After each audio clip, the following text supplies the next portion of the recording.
कर्नाटक में विधानसभा चुनाव की तारीखों के ऐलान के साथ साथ उत्तर प्रदेश की भी 2 सीटों पर उपचुनाव की तिथियों की घोषणा कर दी गई है। चुनाव आयुक्त के प्रेस कॉन्फ्रेंस में दी गई सूचना के अनुसार रामपुर की सुआटांडा विधानसभा सीट और मिर्जापुर की 96 सीट पर 10 मई को वोट डाले जाएंगे। वहीं 13 मई को नतीजों का ऐलान किया जाएगा। पिछले दिनों आजम खान के बेटे अब्दुल्ला आजम खान की विधानसभा सदस्यता रद्द हुई थी और इसके बाद से विधानसभा सचिवालय ने इस सीट को रिक्त घोषित कर दिया था। गौरतलब है कि मुरादाबाद की अदालत ने अब्दुल्ला को 2 साल की सजा सुनाई थी। वहीं मिर्जापुर की 96 सीट विधायक राहुल कौल के निधन के बाद से खाली है। तो कर्नाटक में विधानसभा चुनाव की तारीखों के ऐलान के साथ साथ उत्तर प्रदेश की भी 2 सीटों पर उपचुनाव की तिथियों की घोषणा कर दी गई है। चुनाव आयुक्त की प्रेस कॉन्फ्रेंस में दी गई सूचना के अनुसार रामपुर की सुआटांडा विधानसभा सीट और मिर्जापुर की 96 सीट पर 10 मई को वोट डाले जाएंगे। वहीं 13 मई को नतीजों का ऐलान किया जाएगा। पिछले दिनों आजम खान के बेटे अब्दुल्ला आजम खान की विधानसभा सदस्यता रद्द हुई थी। उसके बाद से विधानसभा सचिवालय ने इस सीट को रिक्त घोषित कर दिया था। गौरतलब है कि मुरादाबाद की अदालत ने अब्दुल्ला को 2 साल की सजा सुनाई थी। वहीं मिर्जापुर की 96 सीट विधायक राहुल कौल के निधन के बाद से खाली है।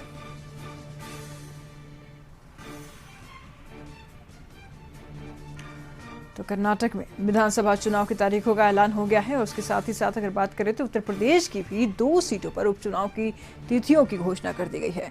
चुनाव आयुक्त की प्रेस कॉन्फ्रेंस में दी गई सूचना के अनुसार रामपुर की सुआटांडा विधानसभा सीट और मिर्जापुर की 96 सीट पर 10 मई को वोट डाले जाएंगे। वही 13 मई को नतीजों का ऐलान किया जाएगा। पिछले दिनों आजम खां के बेटे अब्दुल्ला आजम खां की विधानसभा सदस्यता रद्द हुई थी और इसके बाद विधानसभा सचिवालय ने इस सीट को रिक्त घोषित कर दिया था। गौरतलब है कि मुरादाबाद की अदालत ने अब्दुल्ला को 2 साल की सजा सुनाई थी। मिर्जापुर की 96 सीट विधायक राहुल कौल के निधन के बाद से खाली है।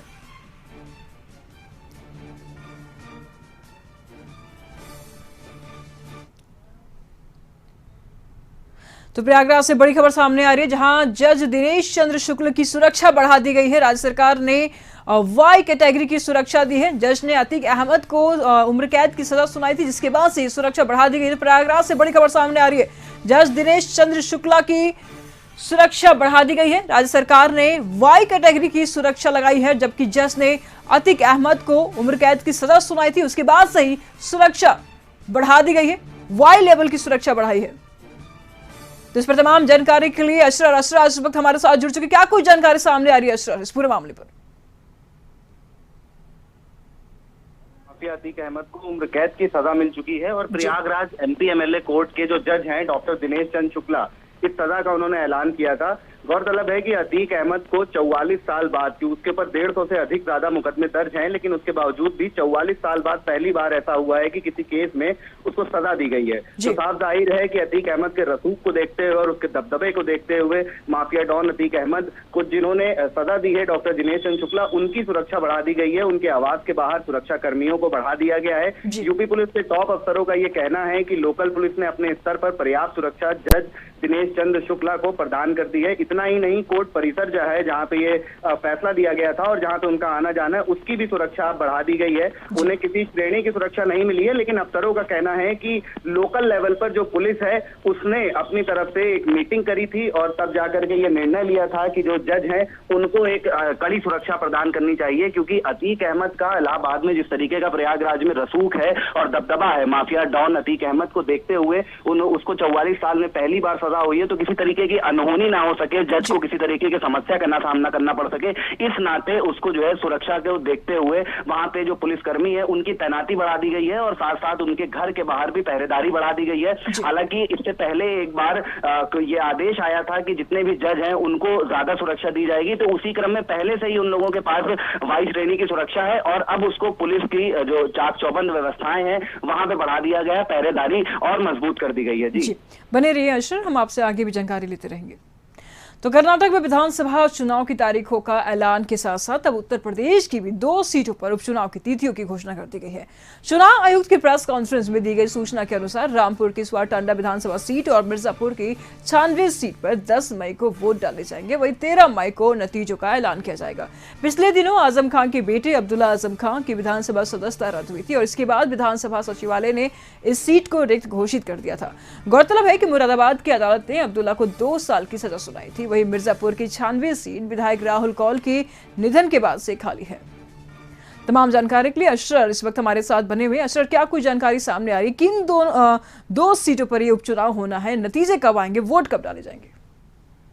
जी देखिए, रामपुर की एक सीट है सवार सीट और मिर्जापुर की एक सीट है छानबे सीट। इन दोनों पर उपचुनाव होने का ऐलान कर दिया गया है। उत्तर प्रदेश में 2 खाली सीटों पर विधानसभा उपचुनाव का ऐलान किया गया है, जिसमें मिर्जापुर की छानबे और सवार सीट है रामपुर की। ये 10 मई को चुनाव होना है, जिसकी अधिसूचना जारी करी जाएगी और 20 तारीख का समय दिया गया है, 20 अप्रैल का नामांकन का और 23 अप्रैल तक का समय दिया गया है नामांकन को वापस लेने का। यानी कि अभी जो उपचुनाव होने हैं इसको लेकर के निर्वाचन आयोग ने नोटिफिकेशन जारी कर दिया है। और साथ साथ आपको बता दें कि आजम खान की रामपुर की जो विधानसभा सीट से सदस्यता खत्म कर दी गई थी, उसकी सीट पर उपचुनाव हुआ था, जिसमें बीजेपी के आकाश सक्सेना ने जीत दर्ज करी थी और उसके बेटे आजम खान के बेटे ने सवार सीट से सदस्यता कुछ महीने पहले खत्म कर दी गई थी।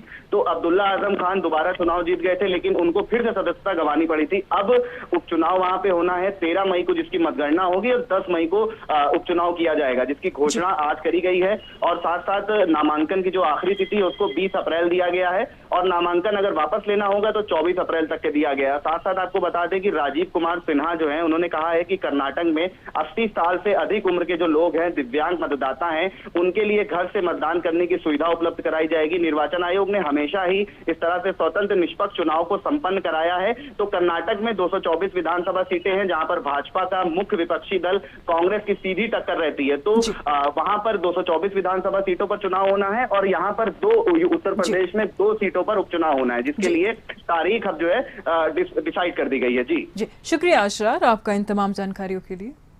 तो पर्यटन नगरी आगरा में स्पा सेंटर में मसाज की आड़ में जिस्म फिरोसी का गंदा व्यापार किया जा रहा है।